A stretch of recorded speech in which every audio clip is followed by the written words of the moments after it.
നമസ്കാരം. ഞാൻ professor doctor K B Pillai, director Keshava holistic medical centre, Chinmaya lane, Arogya കോളേജിന് പുറകുവശം. ഞാൻ ഇന്ന് മെയിനായിട്ട് പറയാൻ പോകുന്നത് നമുക്ക് പല രീതിയിലുള്ള സോക്കേടുകളും ഉണ്ടാകുന്നത് രോഗാണുക്കൾ കൊണ്ടാണ്. അപ്പോൾ ഇനി ഞാനടുത്ത് പറയുന്നത് ഫംഗസിനെ പറ്റിയാണ്. ഈ ഫംഗസ്, അപ്പോൾ ഈ ഫംഗസ് നമ്മൾ വിചാരിക്കുന്ന പോലെ ചെറിയ സംഗതിയൊന്നുമല്ല. പ്രത്യേകിച്ച് ഈ അലർജി പേഷ്യൻറ്റ്, അലർജി ഇല്ലാത്ത ആരും ലോകത്തിലില്ല. ഒരു രീതി അല്ലെങ്കിൽ മറ്റൊരു രീതിയിൽ നമുക്ക് അലർജി ഉണ്ടാകും. ഈ അലർജിയുടെ മെയിൻ എന്ന് പറഞ്ഞു കഴിഞ്ഞാൽ പിന്നെ ഫംഗസാണ്. ഈ ഫംഗസ് എങ്ങനെ വരുന്നു? നമ്മൾ ഉപയോഗിക്കുന്ന ഫ്ലോറിലൊക്കെ ഫംഗസ് ധാരാളമുണ്ട്, മോൾസൺ ഫംഗസ് ധാരാളമുണ്ട്. പിന്നെ അതുപോലെ നമ്മൾ ഉദാഹരണം പഴകിയ ആഹാര സാധനങ്ങളിലെല്ലാം ഉണ്ട്. അതുപോലെ പഴകിയ ഫ്രൂട്ട്സ്, വെജിറ്റബിൾസിലെല്ലാം ഉണ്ട്. പിന്നെ ഈ ചില ആളുകൾ കറിയൊക്കെ വെച്ചിട്ട് ഫ്രിഡ്ജ് വെച്ച് വീണ്ടും ഉപയോഗിക്കും, അതിനകത്തും ഫംഗസ് ഉണ്ട്. അപ്പോൾ ഈ ഫംഗസ് ഇല്ലാത്ത വസ്തുക്കളൊന്നുമില്ല, ലോകത്തില്ല. അപ്പോൾ പ്രത്യേകിച്ച് നമ്മുടെ ആഹാര സാധനം, ഉദാഹരണം അരിയായാലും ധാന്യങ്ങളായി കഴിഞ്ഞാലും ഒരു പരിധി കഴിഞ്ഞ് കഴിഞ്ഞാൽ അത് ആ ഫംഗസ് അതിനകത്തുണ്ടാകും. പിന്നെ അത് ചില ആളത് കഴുകി കളഞ്ഞിട്ട് അത് വീണ്ടും എന്നിരുന്നാൽ തന്നെ അത് കംപ്ലീറ്റ് പോകുന്നില്ല. അപ്പോൾ അത് ഈ ഫംഗസിനെ ഒഴിവാക്കാനായിട്ട് നമ്മൾ ചെയ്യേണ്ട കാര്യങ്ങൾ ഒരുപാടുണ്ട്.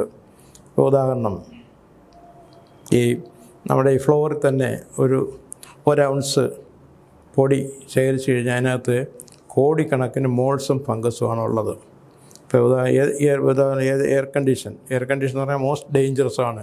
അപ്പോൾ നമ്മുടെ എയർ കണ്ടീഷൻ ഇരുന്ന് കഴിഞ്ഞ് കഴിഞ്ഞാൽ തന്നെ അതിനകത്ത് നാച്ചുറൽ എയർ അതൊന്നും കയറുന്നില്ല, വെളിച്ചമില്ല, അവിടെ ഫംഗസ് എപ്പോഴും ഉണ്ടാകാം. അപ്പം അതിന് നമ്മൾ ചെയ്യേണ്ടതെന്ന് പറഞ്ഞു കഴിഞ്ഞാൽ എല്ലാ ദിവസവും ഈ എയർ കണ്ടീഷൻ ചെയ്തിരിക്കുന്ന മുറി തുടച്ച് വൃത്തിയാക്കി ഇടണം. പിന്നെ അതുപോലെ ഞങ്ങൾ ഫാൻ ഉപയോഗിക്കുന്നവരാണെങ്കിൽ തന്നെയും ഈ ഫംഗസ്, അതിനകത്ത് ഫംഗസും ഉണ്ട്, പിന്നെ ഡസ്റ്റും ഉണ്ട്. അപ്പോൾ മൈക്രോസ്കോപ്പിക്കൽ ഡസ്റ്റും കാണാൻ നോക്ക്. ഇപ്പോൾ ഉദാഹരണം ഈ ഫാന് എല്ലാ ദിവസവും തുടച്ച് ഉപയോഗിക്കണമെന്നുള്ളതാണ്. പക്ഷേ അത് പ്രാക്ടിക്കൽ. എന്നാൽ തന്നെ ഒരാഴ്ച ഒരു ദിവസമെങ്കിലും നമ്മൾ ആ ഫാൻ തുടയ്ക്കണം. അതിൻ്റെ കാര്യം എന്ന് പറഞ്ഞാൽ താഴത്തെ പൊടിയെല്ലാം മേളിൽ പോയിട്ട്, അത് നേരത്തെ പറഞ്ഞല്ലോ, താഴെയുള്ള പൊടിയിൽ മോൾസും ഫംഗസും ഉണ്ട്. അപ്പോൾ ഇതെല്ലാം അങ്ങ് മേളിൽ പോകും. നമ്മൾ ഫാൻ ഇടുമ്പോഴത്തേക്ക് ആ മുറി നിറച്ച് മോൾസ് ആൻഡ് ഫംഗസായിട്ട് മാറും. അത് മിക്കവാറുള്ള ആൾക്ക് അതിനെപ്പറ്റി വലിയ ഗ്രാഹ്യമൊന്നുമില്ല. പിന്നെ ഈ ചെറിയ ആൾ വിചാരിക്കും മോസ്ക് ഉപയോഗിച്ച് കഴിഞ്ഞാൽ ഫംഗസ് വരില്ലല്ലോ.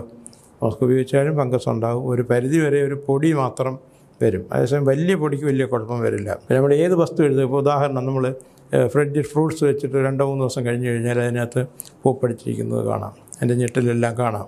അതുപോലെ തന്നെ ഏത് ആഹാര സാധനത്തിൽ അതായിട്ടും കാണാം. അപ്പോൾ ഇതിൻ്റെ ഒരു ഡേഞ്ചർ എന്ന് പറഞ്ഞു കഴിഞ്ഞാൽ ഈ ഫംഗൽ ഇൻഫെക്ഷൻ ഉണ്ടായിക്കഴിഞ്ഞ് കഴിഞ്ഞാൽ ഡൈജസ്റ്റീവ് തന്നെ പറയാം. അപ്പോൾ അത് ആഹാരം കഴിച്ചു കഴിഞ്ഞാൽ ചിലപ്പോൾ അത് മരണം വരെ സംഭവിക്കാം. കാരണം ഓർക്കാനോ ഛർദിലും നിൽക്കാത്ത വന്ന് പിന്നെ നമ്മൾ ഹോസ്പിറ്റലിൽ അഡ്മിറ്റ് ചെയ്ത് അത് സമയത്ത് ചെയ്തില്ലെന്നുണ്ടെങ്കിൽ ഡീഹൈഡ്രേഷൻ വന്ന് പേഷ്യൻ്റ് മരിക്കും. അപ്പോൾ രണ്ട് മൂന്ന് കാര്യങ്ങൾ നമുക്ക് ഒഴിവാക്കാൻ സാധിക്കുന്നത്, നമ്മൾ ഏത് സംഗതി ആയിക്കഴിഞ്ഞാലും, ഇപ്പോൾ നമ്മൾ ഫ്രൂട്ട്സ് തന്നെ നമ്മൾ വാങ്ങിച്ചു കഴിഞ്ഞാൽ 1-2 ദിവസം കൊണ്ട് നമ്മളത് തീർക്കുക എന്നുള്ളതാണ്.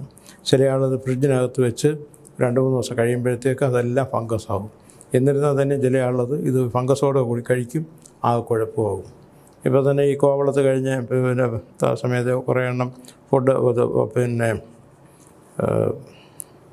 ഇത് അഡൾട്രേഷൻ വന്ന് മരിച്ചല്ലോ.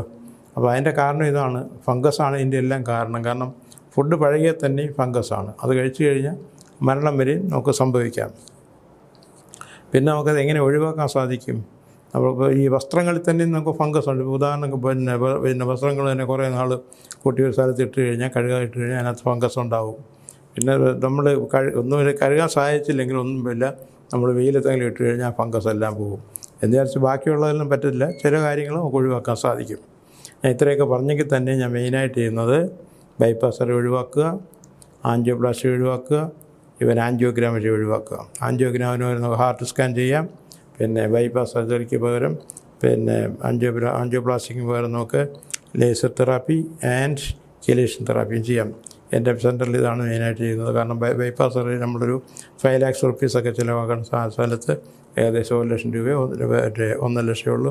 അതുപോലെ ഇപ്പോൾ ഉദാഹരണം നമ്മളിപ്പം ഹാർട്ട് ബ്ലോക്കിന് ട്രീറ്റ്മെൻറ്റ് ചെയ്ത് കഴിഞ്ഞാൽ എത്ര ഹാർട്ട് ബ്ലോക്ക് ആയാലും ആ ദിവസം തന്നെ ആളുകൾക്ക് നടക്കുകയോ ഇതൊക്കെ ചെയ്യാം. ഒരാഴ്ച കഴിയുമ്പോഴത്തേക്ക് അവർക്ക് ഇഷ്ടം ജോലിയൊക്കെ ചെയ്യാം. പക്ഷേ ബൈപ്പാസ് ചെയ്ത് കഴിഞ്ഞാൽ 3 മാസത്തേക്ക് പേഷ്യൻറ്റ് നേരത്തെ പല എപ്പിസോഡിലും പറഞ്ഞിട്ടുള്ളതാണ്.